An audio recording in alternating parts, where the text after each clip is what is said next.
നമസ്കാരം. ഞാൻ പടനിലം ശ്രീകുമാർ, ജ്യോതിഷാചാര്യൻ.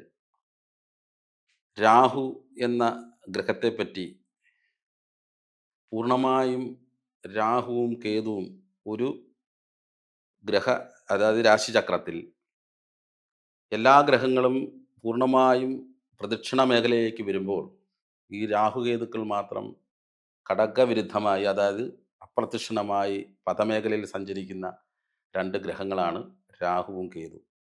ഇവിടെ പ്രതിപാദിക്കുന്നത് രാഹുകാലത്തെ പറ്റി.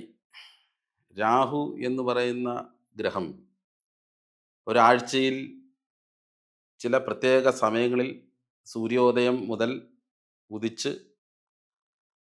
വരുന്നതായ ചില സമയങ്ങൾ, അതായത് 1.5 മണിക്കൂർ ഉദിച്ച് വരുന്ന സമയമാണ് രാഹുകാലം. അതായത് തിങ്കളാഴ്ച ദിവസം ആണ് രാഹുകാലം ഉദിക്കുന്നതെങ്കിൽ അത് സൂര്യോദയത്തിനെ ആസ്പദമാക്കി, കന്യാകുമാരിയിൽ സൂര്യൻ ഉദിച്ചാൽ ആ ഉദിക്കുന്ന സമയമനുസരിച്ച് പഞ്ചാംഗത്തിൽ ഗണിച്ച് വെച്ചിരിക്കുന്നത് പോലെ അല്ല. അതിൻ്റെ നാഴിക വിനാഴികൾ മിനിറ്റുകൾക്കുണ്ടാകുന്ന അല്ലെങ്കിൽ മിനിറ്റുകൾക്കുണ്ടാകുന്ന വ്യത്യാസങ്ങളിൽ ആ രാഹുകാലത്തിൻ്റെ കാലയളവും വ്യത്യാസപ്പെടുന്നു.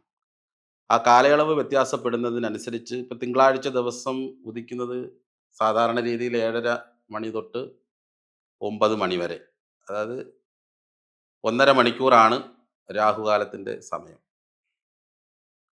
അപ്പോൾ ആ തിങ്കളാഴ്ച ദിവസം രാഹുകാലത്തിന് തുടങ്ങുന്ന തിങ്കളാഴ്ച കഴിഞ്ഞാൽ പിന്നെ ചൊവ്വാഴ്ച 3 മണി തൊട്ട് 4:30 വരെ, ബുധനാഴ്ച 12 മണി തൊട്ട് 1:30 വരെ, വ്യാഴാഴ്ച 1:30 തൊട്ട് 3 മണി വരെ, വെള്ളിയാഴ്ച 10:30 തൊട്ട് 12 മണി വരെ.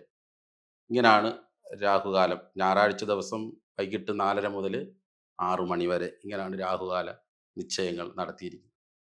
ഈ രാഹു ഉദിക്കുന്ന സമയത്ത് പൊതുവേ നമ്മുടെ ആൾക്കാർ, പൂർവികന്മാരെല്ലാം പറഞ്ഞിരിക്കുന്നത് യാത്രയ്ക്ക് കൊള്ളരുതാത്ത ദിവസം അല്ലെങ്കിൽ സമയമാണ്. ഇപ്പം ഞായറാഴ്ച ദിവസം 4 മണി തൊട്ട് 6 മണി വരെ മറ്റ് യാത്രകൾക്ക്, ശുഭകർമ്മങ്ങൾക്ക് പോകാൻ പാടില്ല. അല്ലെങ്കിൽ അത് പോയാൽ അത് ആ രാഹുകാല സമയം വളരെ ക്ലേശവും വിഷമങ്ങളും പ്രയാസങ്ങളും ഭീതികളും മരണങ്ങളും ഒക്കെ സംഭവിക്കും. അല്ലെങ്കിൽ അവർ ആ സ്ഥലത്ത് ചെന്നെത്തില്ല. ഇങ്ങനെയൊക്കെയാണ് ആ രാഹുകാലത്തെ പറ്റി പറഞ്ഞിരിക്കുന്നത്. ചില നക്ഷത്രങ്ങളും അതുപോലെ യാത്രയ്ക്ക് പറ്റാത്ത ചില നക്ഷത്രങ്ങളുണ്ട്. യമരുദ്രാഹു മുപ്പൂരം കേട്ട എന്നിവ 7 നാൾ വിതയ്ക്കാൽ വിളയാൽ ഭൂമി യാത്ര പോകിൽ അവൻ വരാൻ. അപ്പോൾ ഈ ചില നക്ഷത്രങ്ങളിലും ഉണ്ട് ഇങ്ങനെ യാത്ര ചെയ്യാൻ പറ്റാത്ത, അല്ലെങ്കിൽ വിതയ്ക്കാൻ പറ്റാത്ത, അല്ലെങ്കിൽ ഒരു കാര്യത്തിന് ഇറങ്ങാൻ പറ്റാത്ത ചില നക്ഷത്രങ്ങൾ പറഞ്ഞതാണ് ഞാൻ ഈ പറയുന്നത്. യമരുദ്രാഹി മുപ്പൂരം, യമൻ നക്ഷത്രം, ഭരണി നക്ഷത്രം, രുദ്ര നക്ഷത്രം, ആർദ്ര നക്ഷത്രം, മുപ്പൂരം, പൂരം, പൂരാടം, പൂരിട്ടായി നക്ഷത്രങ്ങൾ, യമരുദ്രാഹി മുപ്പൂരം, കേട്ട നക്ഷത്രം, കേട്ട എന്നിവ 7 നാൾ. ഇത്രയും നക്ഷത്രങ്ങളും നമ്മൾക്ക് ഈ പറഞ്ഞ രീതിയിൽ യാത്രയ്ക്ക് പോകാൻ പറ്റാത്ത നക്ഷത്രം. ഇതുപോലെ തന്നെ ഗ്രഹങ്ങളിലും പറഞ്ഞിരിക്കുകയാണ്. എന്താണ് ഈ യാത്രയ്ക്ക് പോകാൻ പറ്റാത്ത ഒരു ഗ്രഹമായിട്ട് കണക്കാക്കപ്പെടുന്ന രാഹുകാല സമയം.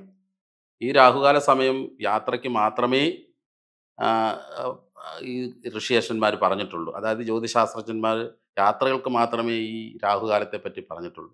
ഒരു വിവാഹം നടത്തുന്നതിനോ അല്ലെങ്കിൽ ഒരു ഗ്രഹത്തിൻ്റെ ഗ്രഹാരംഭം നടത്തുന്നതിന്, കുറ്റിയടി കർമ്മങ്ങൾ നടത്തുന്നതിനോ, കല്ലിടുന്ന കർമ്മങ്ങൾക്കോ, ചോറൂണ് കർമ്മങ്ങൾക്കോ, അല്ലെങ്കിൽ ഒരു മനുഷ്യന് ജീവിതത്തിലെ എന്ത് കാര്യങ്ങൾ ചെയ്യുന്നതിന് വേണ്ടിയും യാത്രയൊഴികെയുള്ള മറ്റെല്ലാ ശുഭകർമ്മങ്ങളും ചെയ്യുന്നതിന് വേണ്ടി രാഹുകാലം ഉപയോഗിക്കാം.